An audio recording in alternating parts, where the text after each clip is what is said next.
লিকুল্লি শাইইন সানামু ওয়া সানামুল কুরআনি সূরাতুল বাকারা। তিরমিজির এক riwayate এসেছে, পৃথিবীর প্রত্যেকটা জিনিসের একটা চূড়া রয়েছে। কোরআনুল কারীমের চূড়া হলো সূরাতুল বাকারা। আল্লাহু আকবার। নবীজির এক সাহাবী আব্দুল্লাহ ইবনে ওমর বর্ণনা করতেছেন, সূরাতুল বাকারার আয়াত অনুধাবন করতে আমার 12টি বছর লেগেছে। নবীজির এক সাহাবী উসাইদ ইবনে হুযাইর, বুখারীর বর্ণনায় এসেছে, তিনি বলেন, রাতের বেলা আমি একবার সূরাতুল বাকারা পড়তেছিলাম, পাশে আমার ঘোড়াটি বাঁধা ছিল। আমি সূরাতুল বাকারা পড়তেছি, ঘোড়াটি লাফাইতেছে। সূরাতুল বাকারা পড়া বন্ধ করলাম, ঘোড়াটি থেমে যায়। আমি আবার যখন পড়তে শুরু করলাম, ঘোড়াটি আবার লাফায়, থেমে যায়, ঘোড়াও থেমে যায়। ব্যাপারটি অনুধাবনের জন্য সহিহ বুখারীর বর্ণনা, উসাইদ বর্ণনা করেন, আমি যখন বের হইলাম, নজর করে দেখি আমার বাড়ির ছাদের উপরে এক টুকরা সাদা মেঘের মতো। মেঘের উপরে একটা বাতি ছিল, বাতি জ্বালানো, জ্বলন্ত বাতি, যার আলোয় মেঘটা আলোকিত। উসাইদ বলেন, মেঘটি আস্তে আস্তে উপর দিকে উঠে যায়। নবীজির সাহাবী হযরত উসাইদ বলেন, পরের দিন সকালবেলা বিশ্ব নবীজির কাছে সব কথাগুলি যখন আমি ব্যক্ত করলাম, নবী আমার ডাক দিয়া বলে, উসাইদ, তুমি যদি সূরাতুল বাকারা পড়া বন্ধ না করতে, তাহলে যাদেরকে তুমি দেখেছ এরা ছিল প্রত্যেকটা আল্লাহ পাকের ফেরেশতা। সমস্ত ফেরেশতাগুলি তোমার বাড়ির আঙ্গিনায় আসতো। সব মানুষগুলি ফেরেশতাদেরকে দু চোখ ভরে দেখতো। উসাইদ বলেন, আমি সূরাতুল বাকারা পড়েছি, সূরাতুল বাকারার ফজিলত দেখেছি। নবী আমার বলেন, সহিহ মুসলিমের বর্ণনা এসেছে, ইন্নাশ শাইতানা ইয়াফিরু মিনাল বাইতিল্লাযী তুকরাউ ফীহি সূরাতুল বাকারা। নবী আমার বলেন, ইয়াফিরু, নিশ্চয় শয়তান পালিয়ে যায়, মিনাল বাইতিল্লাযী, ওই ঘর থেকে যে ঘরের ভিতরে তুকরাউ ফীহি সূরাতুল বাকারা, যেই ঘরের ভিতরে সূরাতুল বাকারা পড়া হয়। আল্লাহু আকবার। শুধু তাই নয়, বিশ্ব নবীজি বলেন, লা তাজআলু বুয়ুতাকুম কুবুরা ফাইন্নাল বাইতাল্লাযী তুকরাউ ফীহি সূরাতুল বাকারা। নবী আমার বলেন, লা তাজআলু বুয়ুতাকুম কুবুরা ফাইন্নাল বাইতাল্লাযী তুকরাউ ফীহি সূরাতুল বাকারা। লা তাজআলু বুয়ুতাকুম কুবুরা। নবী আমার বলেন, তোমরা তোমাদের ঘরগুলোকে কবরে পরিণত করো না। লা তাজআলু বুয়ুতাকুম কুবুরা ফাইন্নাল বাইতাল্লাযী, নিশ্চয় যেই ঘরের ভিতরে সূরাতুল বাকারা পড়া হয়, নবী আমার বলেন, লা ইয়াদখুলুহুশ শাইতান, সেই ঘরের ভিতরে শয়তান প্রবেশ করতে পারে না। আমরা আমাদের ঘরের ভিতরে সূরাতুল বাকারা পড়ব, যতই বড় শক্তিশালী জিন হোক না কেন, ওই ঘরের ভিতরে প্রবেশ করতে পারবে না। ঠিক কি না? আমরা কত সময় কবিরাজের কাছে যাই, কবিরাজকে গিয়ে বলি আমাদের তদবির করে দেন। কবিরাজ উল্টা পাল্টা তদবির করে কত রকমের মানুষকে পেরেশানির ভিতরে রাখে। অথচ নবীজি আমল শিখিয়ে দিয়েছেন, আমার উম্মতদেরকে মেসেজ দিয়ে দাও, আমি নবীজি বললাম, লা তাজআলু বুয়ুতাকুম কুবুরা, তোমরা তোমাদের ঘরগুলোকে কবরে পরিণত করো না। ফাইন্নাল বাইতাল্লাযী, নিশ্চয় যে ঘরের ভিতরে তুকরাউ ফীহি সূরাতুল বাকারা, যেই ঘরের ভিতরে সূরাতুল বাকারা পড়া হয়, লা ইয়াদখুলুহুশ শাইতান, সেই ঘরের ভিতরে শয়তান প্রবেশ করতে পারে না। আল্লাহু আকবার। আমরা সূরাতুল বাকারা পড়ব তো ইনশাআল্লাহ। একটা আমল শিখিয়ে দেই, এখনই করব। আমি অবাক হয়ে যাচ্ছি, এটা আরো পরে দিলে পারতেন।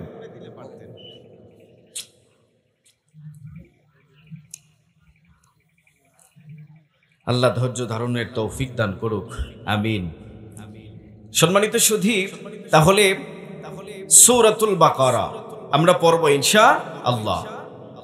তাফসীর ইবনে কাসিরের ভিতরে আল্লামা ইমাদউদ্দিন ইবনে কাসির বর্ণনায় লিখেছেন, সূরাতুল বাকারা যেহেতু অনেক বড় সূরা, আমরা এত বড় সূরা হয়তো বা পড়তে পারবো না, তবে একটা সহজ আমল শিখিয়ে দিয়েছেন।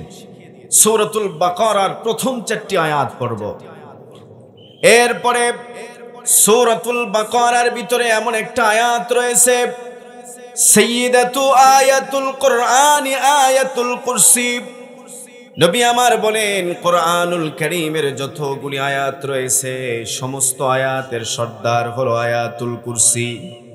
বিশ্বনবীজি বলেছেন, আমার উম্মতদেরকে মেসেজ দিয়ে দাও, যতগুলি কোরআনের আয়াত রয়েছে সব আয়াতের ভিতরে সর্দার হলো আয়াতুল কুরসি। এই আয়াতুল কুরসিরে আমার আল্লাহ আরশের নিচ থেকে সংরক্ষণ করে সূরাতুল বাকারার আয়াত বানিয়েছেন। আমরা প্রথমে সূরাতুল বাকারার কয়েকটি আয়াত পড়ব, এরপরে আয়াতুল কুরসি পড়ব, সাথে আরো কয়েকটি আয়াত পড়ব, এরপরে শেষের দিকে 4টি আয়াত পড়ব। এই সূরার শেষের 4টি আয়াতে কারিমা পড়ব। যদি কোনো ঘরের ভিতরে প্রত্যেকটা দিন আমল করা হয়, সহিহ মুসলিমের এক বর্ণনা এসেছে, শয়তান ওই ঘরের ভিতরে প্রবেশ করবে না। আল্লাহু আকবার। আমল করব তো ইনশাআল্লাহ। অনেকেই কত রকমের বিপদে রয়েছে, জিনদের অত্যাচার। আল্লাহ তাআলা যদি আমল করা হয়, জিনদের অত্যাচার থেকে আমাদেরকে হেফাজত করবে। শুধু জিন নয়, আপনার ঘরে কোনো করণী থাকবে না, কোনো জাদুর টোনা চলবে না, কোনো রকমের ব্ল্যাক ম্যাজিক কেউ করতে পারবে না। আমরা আমল করব ইনশাআল্লাহ। এখন আমরা জানলাম সূরাতুল বাকারার ফাজাইল। এখন আমরা জানব এই সূরাটির সূরাতুল বাকারা কেন নামকরণ করা হয়েছে। বাকারা শব্দের অর্থ কি জানেন? বলেন তো। বাকারা শব্দের অর্থ কি? গাভী, গরু। আজকে সকালবেলা আমি গোবিনাথপুর বাজার থেকে দুধ কিনেছি। আপনাদের অঞ্চলে মানুষ গরু পালে, তাই না? অনেক মানুষ গরু পালে। জি আলহামদুলিল্লাহ, এলাকা দুধের জন্য বিখ্যাত, মাশাআল্লাহ, আলহামদুলিল্লাহ। সকালবেলা এই যে আমি মাইকে বললাম, ভাইরা রেকর্ড করতেছে, এটা আপনার বাজারের জন্য সুনাম বাড়তেছে, ঠিক কিনা? জি আলহামদুলিল্লাহ, দুধের দাম বেড়ে যাবে ইনশাআল্লাহ। তাহলে সূরাতুল বাকারা, বাকারা শব্দের অর্থ কি? গাভী। গাভী কেন নামকরণ করা হলো, এর পিছনে কারণ কি? মুফাসসিরিনে কেরাম লেখেন, নবী যখন হিজরত করে মক্কা থেকে মদিনায় গেলেন, নবীজির বাড়ি কোথায় বলেন? মক্কায়। হিজরত করে গেলেন কোথায়? মদিনায়। বিশ্ব নবীজি বলেন, যেদিন আমি হিজরতের উদ্দেশ্যে মদিনার দিকে রওনা দেই, সেদিনের নাম ছিল সোমবার। নবী আমার বলেন, যেদিন আমি মদিনার জমিনের ভিতরে পা রাখলাম, সেদিনের নামও সোমবার। নবী আমার বলেন, যেদিন আমার উপরে সর্বপ্রথম কোরআনুল কারীমের আয়াত নাজিল করা হয়, ওহী নাজিল করা হয়েছিল, সেদিনের নামও সোমবার। নবী আমার যেদিন দুনিয়ার জমিনে আগমন করেছিলেন, সেদিনের নামও সোমবার। নবী আমার যেদিন এই পৃথিবীর মায়া ছেড়ে চিরনিদ্রায় শায়িত হয়েছে, সেদিনের নামও সোমবার। বিশ্ব নবীজি মদিনার জমিনে এসেছেন, মদিনার ইহুদ নাসারাদেরকে দ্বীনের দাওয়াত দিতেছেন। ওদিকে মক্কার জমিনের মুশরিকদের অত্যাচারে আমার আল্লাহ নবীজির হিজরতের অর্ডার দিয়েছেন। নবী আমার হিজরত করে মদিনায় এসেছেন।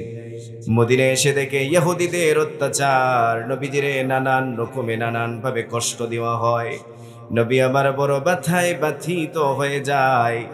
যুবক ভাই আমার, নবীজি যখন ওই কেঁদেছেন, কষ্ট পেয়েছেন, নবীজির সান্ত্বনা দিয়েছেন আমার আল্লাহ। বিশ্ব নবীজি সহিহ বুখারীর বর্ণনা এসেছে, নবীজিরে তায়েফের জমিনে আঘাত করা হয়েছে। নবীজির শরীরের ভিতরে পাথর দিয়ে আঘাত করা হয়। নবীজির চামড়া কেটে কেটে রক্তগুলি পড়ে, নবীজির পুরা শরীরটা লাল হয়ে যায়।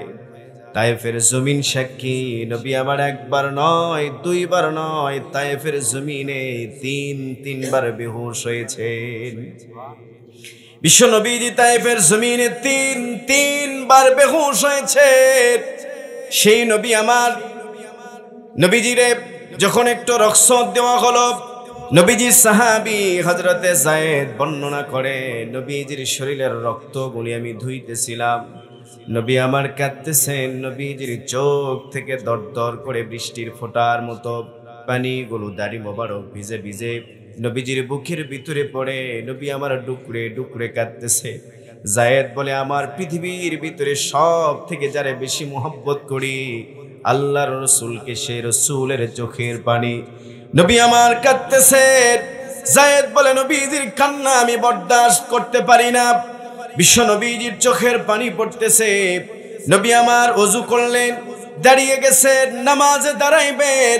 নবী আমার বলেন, বুখারীর বর্ণনা এসেছে, বিশ্ব নবীজি বলেন, আমি লক্ষ্য করে দেখলাম আমার মাথার উপরে এক টুকরা সাদা মেঘের মতো, আমি নজর করে দেখি ওই মেঘের ভিতরে জিবরিল আমিনরে দেখা যায়। জিবরিল আমারে ডাক দিয়া বলে, ইয়া রাসূলুল্লাহ, ওগো নবীজি, তায়েফের মানুষগুলি আপনারে তিনবার বেহুশ করে দিয়েছে। এই দৃশ্য আসমানের সব ফেরেশতা দেখে কেঁদেছে, আমার আল্লাহ রাগান্বিত হয়েছে। ওগো নবীজি, পাহাড় পরিচালনার দায়িত্বে যারা নিয়ে আসা হয়েছে, বিশ্ব নবীজি বলেন, জিবরিল আমিন আমি দেখি। জিবরিল আমিন আমার ডাক দিয়া বলে, ইয়া রাসূলুল্লাহ, পাহাড় পরিচালনার দায়িত্বে যে ফেরেশতা রয়েছে সেই ফেরেশতারে আমি নিয়ে এসেছি, আপনি যা অর্ডার করবেন ফেরেশতা তাই শুনবে। নবী আমার বলেন, পাহাড় পরিচালনার দায়িত্বে সেই ফেরেশতা আমারে ডাক দিয়া বলে, ইয়া রাসূলুল্লাহ, ওগো নবীজি, আপনি যদি অর্ডার করেন ওই পাহাড়টা নিয়ে এসে তায়েফের মানুষ দুলিকে চাপা দিয়ে শেষ করে দিব। নবী আমার ডাক দিয়া বলে, না না, প্রয়োজন নাই, আমি তায়েফের মানুষগুলির বিরুদ্ধে বদদোয়া করি না, বরং আমি আশা রাখি, আল্লাহর কাছে দোয়া করি, তারা দাওয়াত কবুল করে নাই, তাদের সন্তানগুলি এক আল্লাহর প্রতি বিশ্বাস স্থাপন করবে, তারা কালেমা পড়ে মুসলমান হয়ে যাবে। যুবক ভাই আমার, নবীজিরে পাথর দিয়ে আঘাত করে নবীজিরে তিনবার বেহুশ করা হয়েছে। নবী আমার তিনবার তায়েফের জমিনে বেহুশ হয়েছে। নবীজি ইচ্ছা করলে তাদের বিরুদ্ধে বদদোয়া করতে পারতেন, কিন্তু নবী আমার বদদোয়া না করে তাদের পক্ষে দোয়া করেছেন, ঠিক কি না? হাজারো ব্যথা বেদনার পরে ফিরে আসনি তুমি আপন ঘরে, দিনের আলো তুমি ছড়িয়ে দিতে, চলে গেলে মদিনায় মক্কা ছেড়ে, হে রাসূল, তোমাকে ভুলি আমি কেমন করে, হে রাসূল, তোমাকে ভুলি আমি কেমন করে। না খেয়ে দিন প্রচারের কাজে নিজেকে দিয়েছ বিলিয়ে, তায়েফের কাফেরেরা চিনল না সে আলো, দুষ্ট ছেলেদের পিছু দিল লেলিয়ে, পাথরের আঘাতে ক্ষত বিক্ষত হয়ে সারা শরীর থেকে রক্ত ঝরে, হে রাসূল, তোমাকে ভুলি আমি কেমন করে, বলেন, হে রাসূল, তোমাকে ভুলি আমি কেমন করে, ঠিক কি না? নবীজিকে ভোলার মতো নয়, বিশ্ব নবীজিরে পাথর দিয়ে আঘাত করা হয়েছে। নবী আমার তাদের বিরুদ্ধে বদদোয়া না করে তাদের পক্ষে দোয়া করেছেন, তাদের সন্তানগুলি যেন হেদায়েত প্রাপ্ত হয়, মুসলমান হয়ে যায়। যুবক ভাই আমার, এই জন্য নবীজিকে রহমতে আলম বলা হয়। তামাম পৃথিবীর জন্য বিশ্ব নবীজির রহমতে আলম বানিয়ে দুনিয়ার জমিনে পাঠানো হয়েছে। নবী আমার ব্যথায় ব্যথিত হয়েছেন। বিশ্ব নবীজি জিবরিলে ফিরিয়ে দিলেন, না, তাদেরকে আঘাত করার দরকার নাই, যাও, চলে যাও। এই বলে নবী আমার নামাজে দাঁড়িয়েছেন। বিশ্ব নবীজি প্রাণ ভরে আল্লাহ পাকের কোরআনুল কারীম তেলাওয়াত করতেছেন। পৃথিবীতে নবীজির থেকে সুন্দর কণ্ঠের মানুষ আল্লাহর জমিনের ভিতরে আর কেউ নাই রে ভাই। নবীজির থেকে সুন্দর চেহারার অধিকারী দুনিয়ার জমিনে কেউ নাই। নবীজির থেকে সুন্দর কণ্ঠ আর দুনিয়াতে আল্লাহ কাউরে দেয় নাই। ইউসুফ পয়গম্বর ছিলেন প্রত্যেকটা অঙ্গ প্রত্যঙ্গ মিলে সুন্দর, আর নবী আমার প্রত্যেকটা অঙ্গে অঙ্গে সুন্দর ছিল। ইউসুফের প্রত্যেকটা অঙ্গ প্রত্যঙ্গ মিলে হযরত ইউসুফ পয়গম্বর সুন্দর, কিন্তু নবী আমার এত সুন্দর রে ভাই, নবীজির হাত এত সুন্দর ছিল। নবীজির হাতের মতো হাত আমার আল্লাহ পৃথিবীর জমিনে কাউরে দেয় নাই। নবীজির চোখের মতো চোখ পৃথিবীর জমিনে আমার আল্লাহ কাউরে দেয় নাই। নবীজির ঠোঁটের মতো ঠোঁট পৃথিবীর জমিনে কাউকে আমার আল্লাহ দেয় নাই। নবীজির জিহ্বার মতো জিহ্বা পৃথিবীর জমিনে কারো নাই। নবী আমার এত সুন্দর ছিল।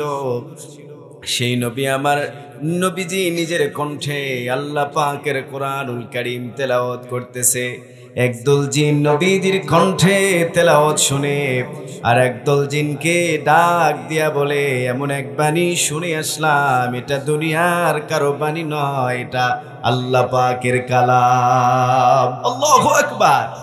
ওই দিন জিনগুলি ইসলাম কবুল করে নিল। জিনগুলি নবীজির কাছে ইসলাম কবুল করে নিয়েছে। নবী আমার যখন নামাজ কমপ্লিট করলেন, জিবরিল নবীজির কানে কানে ডাক দিয়া বলে, ইয়া রাসূলুল্লাহ, ওগো নবীজি, তায়েফের জমিনে আপনি তিনবার বেহুশ হয়েছেন, আপনার রক্ত বৃথা যায় না। আপনার তেলাওয়াত শুনে একদল জিন ইসলামটারে কবুল করে নিয়েছে। নবী আমার যখন ব্যথায় ব্যথিত হয়েছেন, আমার আল্লাহ নবীজিরে সান্ত্বনা দিয়েছেন। নবীজিরে শুধু আমার আল্লাহ পৃথিবীর সবাই ভালোবাসে না, আমার আল্লাহও ভালোবাসেন। নবীজিরে এত ভালোবাসেন, নবী একদিন ওয়াজ করতেছে, নবীজির কণ্ঠ এত সুন্দর, নবীজির তাফসীর এত সুন্দর।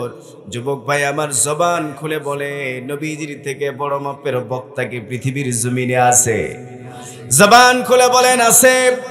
নবীজির থেকে বড় মুফাসসির আল্লাহর জমিনের ভিতরে কেউ কি আছে? নবীজির থেকে বড় মুফাসসির আল্লাহর জমিনের ভিতরে কেউই নাই। নবীজির থেকে বড় মুফতি আল্লাহর জমিনের ভিতরে কেউই নাই। নবীজির থেকে বড় তাফসীর কারক আল্লাহর জমিনের ভিতরে কেউই নাই। নবী আবার এক বর্ণনায় বলেছেন, পৃথিবীতে যত নবী আর রাসূল এসেছে, কোন নবীকে আমার আল্লাহ 2 ফোঁটা পরিমাণ ইলম দান করেছেন? কোন নবীকে আমার আল্লাহ 3 ফোঁটা ইলম দিয়েছেন? কোন নবীকে আমার আল্লাহ 4 ফোঁটা ইলম দান করেছেন? অথচ আমার আল্লাহ আমারে ওই মহাসমুদ্র পরিমাণ ইলম আর জ্ঞান দিয়ে ভরপুর করে দিয়েছেন। সেই নবী আমার তাফসীর করেন। নবীজির সামনে যারা বসা ছিল সব কাফের বেঈমান। কাফেরদের উদ্দেশ্যে নবী আমার তাফসীর করেন। আবু জাহেল পাশে দাঁড়িয়ে ছিল।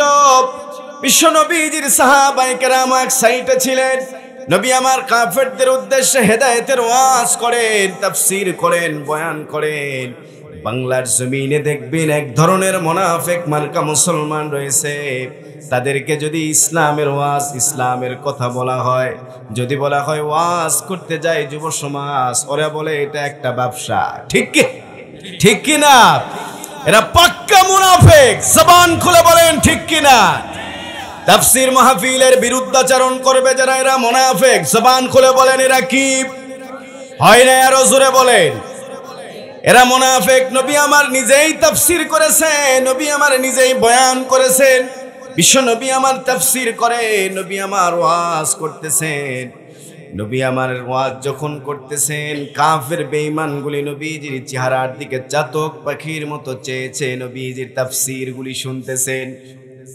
পার্সে আবু জাহেল মনে মনে ভাবলেন, যেইভাবে মানুষগুলি মুহাম্মাদুর রাসূলুল্লাহর কথাগুলি শুনতেছেন, এই মানুষগুলি মনে হয় ইসলামটারে কবুল করে নিবে, মুসলমান হয়ে যাবে। এতগুলি মানুষ যদি ইসলাম কবুল করে নেয়, মক্কার জমিনে আমি দাপট দেখাবো, নেতৃত্ব দিব কার মাঝে? আবু জাহেল মনে মনে ভাবলেন মুহাম্মাদের আলোচনা বন্ধ করা দরকার। দাঁড়িয়ে ডাক দিয়া বলে, তোমরা যার আলোচনা শুনতেছো সে কিন্তু মিথ্যা নবীর দাবিদার। তোমরা মুহাম্মাদের কথা কেউ বিশ্বাস করবে না। মুহাম্মদ যা বলতেছে মুহাম্মদ মিথ্যুক। নবীজিরে অপমান করা হলো, বিশ্ব নবীজির চোখ থেকে পানিগুলো পড়তেছে, নবীজির খেয়ালে আঘাত করা হয়েছে, নবীজির তাফসীরে বাধা সৃষ্টি করা হয়েছে। সব মানুষগুলি আস্তে আস্তে যখন উঠে যায়, নবীজির চোখ থেকে পানিগুলো পড়তেছে, দাড়ি মোবারক ভিজে ভিজে বুকের ভিতরে পড়ে। নবী আমার কাঁদতেছেন। এ যুবক ভাই, আবু জাহেল নবীজির ওয়াজের মাহফিলে যখন অপমান করেছে, নবীজিরে যখন আঘাত দিয়ে কথা বলেছে, নবী আমার কাঁদতেছেন। মাহফিলের মানুষগুলি ভেঙে যায়, আস্তে আস্তে মানুষগুলি যখন উঠে যায়, বিশ্ব নবীজি এই দৃশ্যগুলি অপলক দৃষ্টিতে চেয়ে চেয়ে দেখতেছেন। নবীজিকে অপমান করা হয়েছে ভরা মজলিসে। আমার আল্লাহ নবীজিরে ডাক দিয়া বলে, ওগো রাসূল, আবু জাহেল বলেছে আপনি নবী নয়। আমি বললাম, আবু জাহেল শুধু নয়, তামাম পৃথিবীর সমস্ত নাস্তিক, যত রকমের কাফের বেঈমান রয়েছে, সকলের উদ্দেশ্যে আমি আল্লাহ চ্যালেঞ্জ করে বললাম, ইয়াসিন ওয়াল কুরআনিল হাকিম ইন্নাকা লামিনাল মুরসালিন আলা সিরাতিম মুস্তাকিম তানজিলাল আজিজির রহিম। আল্লাহু আকবার। জবান খুলে বলেন আল্লাহু আকবার। হয় না আরো জোরে বলেন আল্লাহু আকবার। আমার আল্লাহ নবীজিরে ডাক দিয়া বলে, ওগো রাসূল, ইয়াসিন এগুলো কাল হুরুফুল মুকাত্তাআত বলা হয়। আল্লাহ কাফের বেঈমানদের সাথে চ্যালেঞ্জ করে বললেন, ওয়াল কুরআনিল হাকিম, হিকমত পূর্ণ কুরআনুল কারীমের কসম করে বললাম, ইন্নাকা লামিনাল মুরসালিন, আপনি একজন সত্য পয়গম্বর, সত্য রাসূল, আলা সিরাতিম মুস্তাকিম, আপনি সিরাতে মুস্তাকিমের উপরে অটল। আবু জাহেল আপনার অপমান করে কথা বলেছে। শুধু আবু জাহেল নয়, तमाम পৃথিবীর সমস্ত নাস্তিকদেরকে আমি আল্লাহ চ্যালেঞ্জ করলাম, আপনি একজন সত্য পয়গম্বর, কমপ্লিট কোড অফ লাইফ, কালামে রব্বানি, আখেরি কালাম, দিন বদলের সনদ কোরআনুল কারীমের কসম করে বললাম, আপনি একজন সত্য পয়গম্বর। আবু জাহেল নয়, তাদের সব রকমের নাস্তিকদেরকে আমি আল্লাহ চ্যালেঞ্জ করলাম, শুধু আপনি সত্য রসুল নয়, সত্য রাস্তার উপরেও প্রতিষ্ঠিত। আল্লাহু আকবার। নবীজির যখনই অপমান করে কথা বলেছেন, তখনই সান্ত্বনা দিয়েছেন কে? জবান খুলে বলেন, সান্ত্বনা দিয়েছেন কে? এজন্য আমার আল্লাহ নবীজিরে ডাক দিয়া বলে, ওগো রাসূল, পৃথিবীর মানুষদেরকে আপনি মেসেজ দিয়া দেন, পৃথিবীর মানুষদেরকে বলেন, কুল ইন কানা আবাউকুম ওয়া আবনাউকুম ওয়া ইখওয়ানুকুম ওয়া আজওয়াজুকুম ওয়া আশীরাতুকুম ওয়া আমওয়ালুন ইকতারাফতুমুহা ওয়া তিজারাতুন তাখশাউনা কাসাদাহা ওয়া মাসাকিনু তারদাউনাহা আহাব্বা ইলাইকুম মিনাল্লাহি ওয়া রাসূলিহি ওয়া জিহাদিন ফি সাবিলিহি ফাতারাব্বাসু হাত্তা ইয়াতিয়াল্লাহু বিআমরিহি। আমার আল্লাহ নবীজিরে ডাক দিয়া বলে, ওগো রাসূল, পৃথিবীর মানুষদেরকে আপনি বলেন, কৌল আপনি বলেন, কাদেরকে? পৃথিবীর মানুষদেরকে। ইন কানা আবাউকুম, যদি হয়, নবীজিরে আমার আল্লাহ এত ভালোবাসছেন, এত মহব্বত করেছেন, সাহাবায়ে কেরাম নবীজিরে ভালোবাসছেন, এত ভালোবেসেছেন। নবীজি একদিন অসুস্থ অবস্থায় নবীজির গায়ে শিঙ্গা লাগানো হয়েছে। শিঙ্গা, হাদিসের ভিতরে আমরা শিঙ্গা পড়েছি। শিঙ্গা লাগালে চামড়ার নিচে এক ধরনের রক্ত থাকে, এই রক্তগুলি উঠে আসে, শরীর সুস্থ থাকে। বিশ্ব নবীজির শরীরে শিঙ্গা লাগানো হয়েছে। নবীজির শরীরে শিঙ্গা লাগানো রক্তগুলি একটা পাত্রে জমা করা হয়েছে। এক সাহাবীরে দেয়া হলো, ডাক দিয়ে বলা হলো এই রক্ত বাহিরে ফেলে দিয়া সব। সাহাবী রক্ত বাহিরে নিয়েছে, মনে মনে ভাবতেছে বিশ্ব নবীজির রক্ত জমিনে কেমনে ফেলি। সব রক্তগুলি সাহাবী খেয়ে নিয়েছে। নবী আমার বুঝে নিয়েছেন। সাহাবীরে ডাক দিয়া বলে, আমার রক্ত কোথায় ফেলেছো? সাহাবী বলে, এমন জায়গাতে ফেলেছি দুনিয়ার আর কেউ দেখবে না। নবী আমার ডাক দিয়া বলে, বলো আমার রক্ত কি করেছ? সাহাবী বলে, সব রক্তগুলি খেয়ে নিয়েছি। ইয়া রাসূলুল্লাহ, আপনার রক্ত আমি জমিনে ফেলবো কেমনে? রক্তগুলি আমি আমার জায়গা মতো ছেড়ে দিয়েছি। নবী আমার ডাক দিয়া বলে, তুমি আমার রক্ত খেয়েছ, তোমার জন্য জাহান্নামের আগুন আমার আল্লাহ হারাম করেছেন। আমার আল্লাহ নবীজিরে ভালোবেসেছেন। সাহাবায়ে কেরাম নবীজিরে নিজেদের জীবনের থেকেও বেশি ভালোবেসেছেন। নবী আমার যখন মদিনার জমিনে এসেছেন, নবীজিরে নানান ভাবে ইহুদিরা যখন কষ্ট দেয়, নবী আমার ব্যথায় ব্যথিত হয়ে যায়। নবীজির চোখ থেকে পানিগুলো পড়ে। আমার আল্লাহ নবীজিরে আদর করে ডাক দিয়া বলে, ওগো রাসূল, ইহুদিদের কথায় আপনি কষ্ট নিবেন না, ব্যথা নিবেন না। নবীজি, ইহুদিরা আপনারে কষ্ট দিতেছে, এদের ভিতরে, এদের বাপদাদাদের ভিতরে আমি একজন পয়গম্বর পাঠিয়েছিলাম, যার নাম মুসা কালিমুল্লাহ। মুসা আলাইহিস সালাম তাদেরকে দাওয়াত দিয়েছে, তারা দাওয়াত কবুল করে নাই। আপনার দাওয়াত যদি তারা কবুল না করে, আপনি কষ্ট পাবেন না, কষ্ট নিবেন না। তাদের আঘাতে আপনি যেন কষ্ট নিবেন না গো রাসূল। তাদেরকে সামান্য একটা গরু জবাইয়ের হুকুম আমি আল্লাহ দিয়েছিলাম। এই গরু জবাই করতে তারা নানান ভাবে তারা প্রশ্ন করেছিল, নানান ভাবে সমস্যা তৈরি করেছিল, বারবার প্রশ্ন করে জটিল আকার ধারণ করেছিল। আমার আল্লাহ নবীজির সান্ত্বনামূলক ঘটনা শোনাইতেছেন। তাফসীরে কাবীরের ভিতরে আছে, আল্লামা ইমাম কুরতুবী রাহমাতুল্লাহি আলাইহি তাফসীরে কুরতুবীর ভিতরে বর্ণনা করেছেন।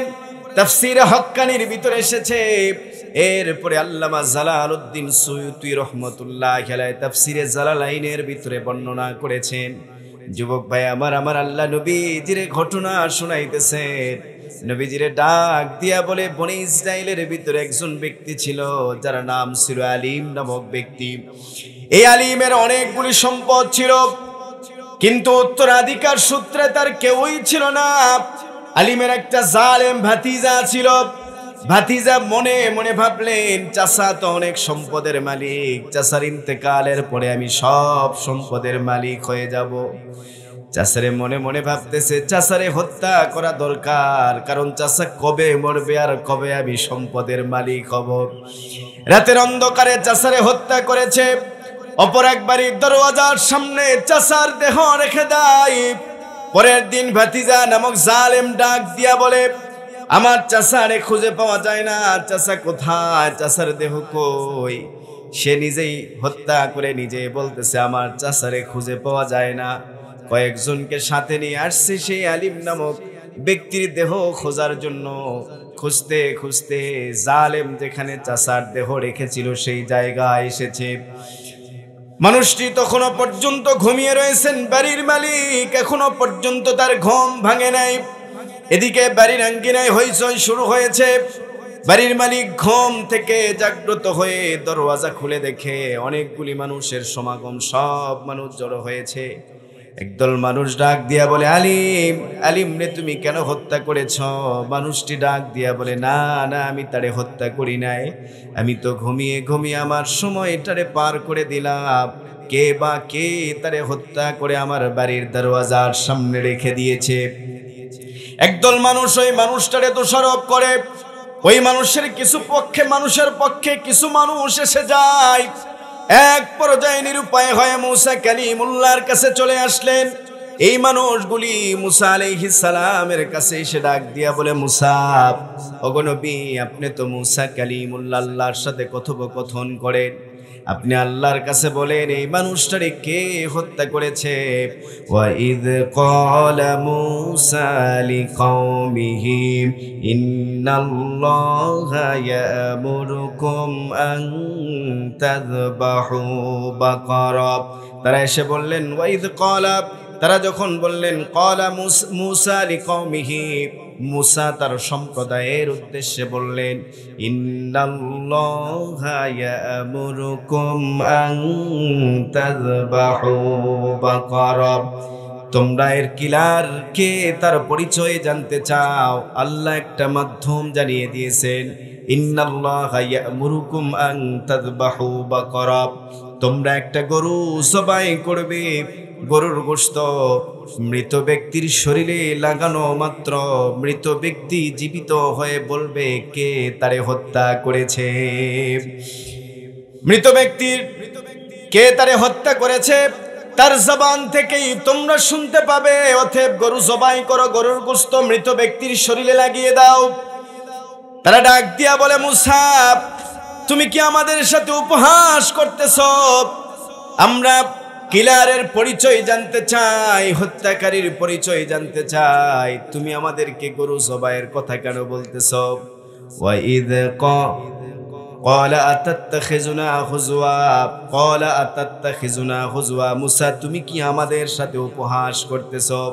মূসা আলাইহিস সালাম ডাক দিয়া বললেন ক্বালা আউযু বিল্লাহি আন আকুনা মিনাল জাহিলিন। আল্লাহু আকবার। মূসা আলাইহিস সালাম বললেন ক্বালা আউযু বিল্লাহি, আমি আল্লাহর কাছে আশ্রয় প্রার্থনা করি, আন আকুনা মিনাল জাহিলিন, জাহিলদের অন্তর্ভুক্ত হওয়া থেকে। আল্লামা ইমাম রাজি আয়াতের তাফসীরে বর্ণনা করেছেন পৃথিবীর জমিনে একমাত্র জাহেলরাই আল্লাহ পাক বাস করে। কারণ কোন নেককার, কোন পরহেজগার, কোন মুমিন বান্দা কখনো কোনদিন আল্লাহর বিধান নিয়ে উপহাস করতে পারে না, ঠিক কি না? মূসা আলাইহিস সালাম এই জন্যই বলেছিলেন ক্বালা আউযু বিল্লাহি আন আকুনা মিনাল জাহিলিন, আমি আল্লাহর কাছে আশ্রয় প্রার্থনা করি আন আকুনা মিনাল জাহিলিন, জাহিলদের অন্তর্ভুক্ত হওয়া থেকে। পৃথিবীতে যারা জাহিল রয়েছে তারাই শুধুমাত্র আল্লাহর বিধান নিয়ে উপহাস করে। আমাদের সমাজে কিছু মানুষ রয়েছে, তাদেরকে যদি নামাজের কথা বলা হয় তারা বলে নামাজ পড়ে কে বড় লোক হয়েছে। এরকম মানুষ আছে না নাই? জবান খুলে বলেন আছে না নাই? যারা নামাজ নিয়ে উপহাস করে জবান খুলে বলেন এরা জাহেল, ঠিক কি না? সামনে রমজান আসতেছে, একদল মানুষ রয়েছে তারা রমজানের রোজা রাখে না, তারাও জাহেল, ঠিক কি না? রমজানের রোজা রাখে না, সুস্থ মানুষ, সবল আজ শক্তিধর ব্যক্তি, অথচ রমজানের রোজা রাখতেছে না। নবী আমার বলেন রমজানুল মুবারক কেমন একটি মাস, যারা রমজানের রোজা রাখবে এর প্রতিদান আমার আল্লাহ কিয়ামত ওই বান্দারে নিজ হাতে দান করবে। অথচ রমজানের রোজা রাখে না। এরা কি? জবান খুলে বলেন। যারা রমজানকে অস্বীকার করে তারা কি? বলেন জাহেল। তারা কি? জবান খুলে বলেন তারা কি? জাহেল। আমরা সকলে রমজানের রোজা রাখবো ইনশাআল্লাহ। আল্লাহ কবুল করুক, সকলে বলি আমিন। হাদিসের ভিতরে আসছে রমজানের প্রত্যেকটা রমজানের রোজা রাখবো প্রথম রাতের বেলা, অর্থাৎ রমজানের যখন চাঁদ উঠে যায়। হাদিসের ভিতরে আসছে নবী আমার বলেন, তিরমিজির হাদিস, বিশ্ব নবীজি বলেন, আবু হুরায়রা থেকে হাদিস বর্ণিত, রমজানের যখন প্রথম চাঁদ উঠে যায় তখন আল্লাহ পাক নিজে আসমানে এলান করতে থাকেন, ইয়া বাগিয়াল খায়রি আকবিল ওয়া ইয়া বাগিয়াশ শাররি আকসির। নেককাররা তোমরা তোমাদের নেকি বাড়িয়ে দাও, গুনাহগাররা তোমরা তোমাদের গুনাহগুলি বন্ধ করে নেকি বাড়িয়ে দাও। নবী আমার বলেন এটা স্বয়ং আমার আল্লাহ পাক আসমানে এলান করতে থাকেন।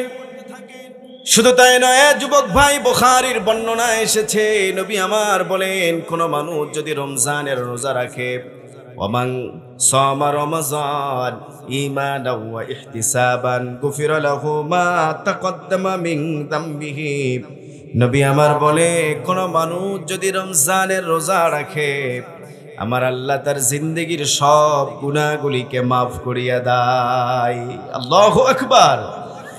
ওমান কামা রমাযান ঈমানান ওয়া ইহতিসাবান গুফিরা লাহু মা তাকদ্দামা মিন যামবিহি। নবী আমার বলেছেন, রমজানের রাত যারা দাঁড়িয়ে দাঁড়িয়ে ইবাদত করে আমার আল্লাহ তার জীবনের সব গুনাহগুলি মাফ করে দিবে। বুখারীর বর্ণনায় রয়েছে, ওয়ামান কামা লাইলাতুল কদরি ঈমানান ওয়া ইহতিসাবান গুফিরা লাহু মা তাকদ্দামা মিন যামবিহি। নবীজি বলেছেন, কেউ যদি লাইলাতুল কদরের রাত্রিতে ইবাদত করে আমার আল্লাহ তার জীবনের সব গুনাহগুলি মাফ করে দিবেন। আল্লাহু আকবার। লাইলাতুল কদর কি জিনিস জানেন? আমার আল্লাহ নবীজিরে বলতেছেন, ইন্না আনসালনাহু ফি লাইলাতিল কদর। ইন্না আনসালনা, নিশ্চয় আমি অবতীর্ণ করিয়াছি, আনসালনা নাজিল করিয়াছি, ফি লাইলাতিল কদর, মহিমান্বিত রজনীতে। এরপরে আয়াতে আমার আল্লাহ বলেন, ওমা আদরাকা মা লাইলাতুল কদর, ওমা আদরাকা, আপনি কি জানেন মা লাইলাতুল কদর, লাইলাতুল কদর কাকে বলা হয়, মহিমান্বিত রজনী কাকে বলা হয়? লাইলাতুল কদরি খায়রুম মিন আলফি শাহর। লাইলাতুল কদর মহিমান্বিত রজনী, খায়র মানে উত্তম, মিন মানে হতে, আলফি মানে হাজার, শাহরুন মানে মাস, হাজার মাসের থেকে উত্তম এমন একটা রাত রয়েছে। নবী আমার বলেন, এই রাতে যদি কোনো ব্যক্তি 2 রাকাত নফল নামাজ পড়ে, টানা 1000 মাস যাবত 2 রাকাত নফল নামাজ পড়লে যে সওয়াব, ওই পরিমাণ নেকি ওই বান্দার আমল নামায় দান করা হয়। আল্লাহু আকবার। সম্মানিত সুধী, লাইলাতুল কদর সামনে রমজানে আমরা পাবো। আমরা লাইলাতুল কদর তালাশ করবো ইনশাআল্লাহ। আল্লাহ যেন তৌফিক দান করেন। জবান খুলে বলি আমিন। এই প্রত্যেকটা বছর এরকম মাহফিল হোক, এটা আপনারা চাচ্ছেন তো ইনশাআল্লাহ? শোনেন একটা কথা বলি। একটা হাদিস আসছে, নবীদের হাদিস, যে ব্যক্তি আল্লাহর ঘর মসজিদ বানালো আল্লাহ তাআলা তাকে একটা জান্নাতের ভিতরে প্রাসাদ দান করবেন। হারুনুর রশিদ উনি একদিন একটা এই হাদিসটা পড়ার পরে নিজ টাকা দিয়ে একটা মসজিদ তৈরি করেছেন। সুবহানাল্লাহ বলেন। মসজিদ তৈরি করার পরে একদিন ঘুমের ঘরে স্বপ্নের ভিতরে ওনারে ডাক দিয়ে বলা হলো, হারুনুর রশিদ চলো তোমার প্রাসাদ দেখে আসি। একজন ব্যক্তি হারুনুর রশিদকে নিয়ে গিয়ে একটা প্রাসাদ দেখিয়ে দিয়েছে। হারুনুর রশিদ বলে, আমি আমার প্রাসাদের পরে নজর করে দেখলাম আরো একটা প্রাসাদ। আমি জিজ্ঞেস করলাম এই প্রাসাদের বাড়ির মালিককে। ডাক দিয়ে বলা হলো, আব্দুর রহমান নামক একজন ব্যক্তির এই প্রাসাদ। হারুনুর রশিদ বলে, আমি অবাক, কিংকর্তব্য বিমূঢ় হয়ে গেলাম, আমার ঘুমটি ভেঙে যায়। ঘুম থেকে জাগ্রত হওয়ার পরে মসজিদে আসলাম, ফজরের নামাজ পড়লাম। সব মিস্ত্রিদেরকে ডাক দিয়ে বললাম, সমস্ত মিস্ত্রিরা রয়েছ? সব মিস্ত্রিরা বলে লাব্বাইক জাহাপানা। সব মুসল্লিদের সামনে মানুষগুলিকে হাজির করলাম, মিস্ত্রিদেরকে হাজির করলাম। হারুনুর রশিদ বলে, আমি ডাক দিয়ে বললাম আমার মিস্ত্রিদের ভিতরে হারুনুর রশিদ বলে, আমার মিস্ত্রিদের ভিতরে আব্দুর রহমান নামক ব্যক্তিকে। আব্দুর রহমান নামক ব্যক্তি দাঁড়িয়ে গিয়েছে, হাত উঠিয়ে ডাক দিয়ে বলে, জাহাপনা আমার নাম আব্দুর রহমান। হারুনুর রশিদ বলে, তুমি কি আব্দুর রহমান? বলে, নাম। হ্যাঁ, তুমি কি করেছো বলো? আব্দুর রহমান বলে, জাহাপনা আমি কোনো অন্যায় করি নাই, কোনো অপরাধ করি নাই, তবে জাহাপনা আমার বাবা আমারে যতটুকু জায়গা দিয়েছিল আমি পানি খাওয়ার জন্য আমার ওই বাড়ির আঙ্গিনার ভিতরে একটা কূপ খনন করেছিলাম। এই কূপ খনন করতে গিয়া 3টা পাথর আমি পেয়েছিলাম। মনে মনে ভেবেছি এই 3টা পাথর বাদশার মোজাইক পাথরের মতো মনে হয়। বাদশা যে পাথরগুলি মসজিদে লাগাইতেছে, আমি আল্লাহরে ডাক দিয়া বলি, আল্লাহ ও আসমানের মালিক, তোমার ঘর মসজিদ বানানোর মতো অ্যাবিলিটি আমার নাই, ক্ষমতা আমার নাই। আয় আল্লাহ, তুমি যদি আমারে শক্তি দাও, 3টা পাথর আমি তোমারে সাক্ষী রেখে মসজিদে দান করে দিলাম। আমি আল্লাহরে সাক্ষী রেখে 3টা পাথর মসজিদের ভিতরে লাগিয়ে দিয়েছি, আমি কোনো অপরাধ করি নাই জাহাপনা। হারুনুর রশিদ বলে, তুই আমার কোলের ভিতরে আয়, তুই আমার বুকে আয়। দৌড়ে গিয়ে হারুনুর রশিদ মানুষটারে বুকের ভিতরে জড়িয়ে ধরেছে, ডেকে বলে, আব্দুর রহমান, কোটি কোটি টাকা ব্যয় করে যে মসজিদ তৈরি করার পরে আমার আল্লাহ আমার ওই মসজিদের বদৌলতে আমার একটা প্রাসাদ দিয়েছে। এ আব্দুর রহমান, মাত্র 3টি পাথর তুই আল্লাহর ঘর মসজিদে ব্যবহার করার দ্বারা আমার আল্লাহ তোরে একটা প্রাসাদ দান করেছে। আল্লাহু আকবার। আল্লাহর ঘর মসজিদে একটা টাকাও যদি ইখলাসের সাথে কেউ দান করে, এই দানের বিনিময়ে আল্লাহ জান্নাতে একটা প্রাসাদের মালিক বানায় দিবে। সুবহানাল্লাহ বলেন। জি ভাই, আমরা দাঁড়িয়ে যাই ইনশাআল্লাহ, দেখি কোন আল্লাহর বান্দা আছে। মসজিদ আল্লাহর ঘর, দুনিয়ার অন্য কোনো জায়গা নয়।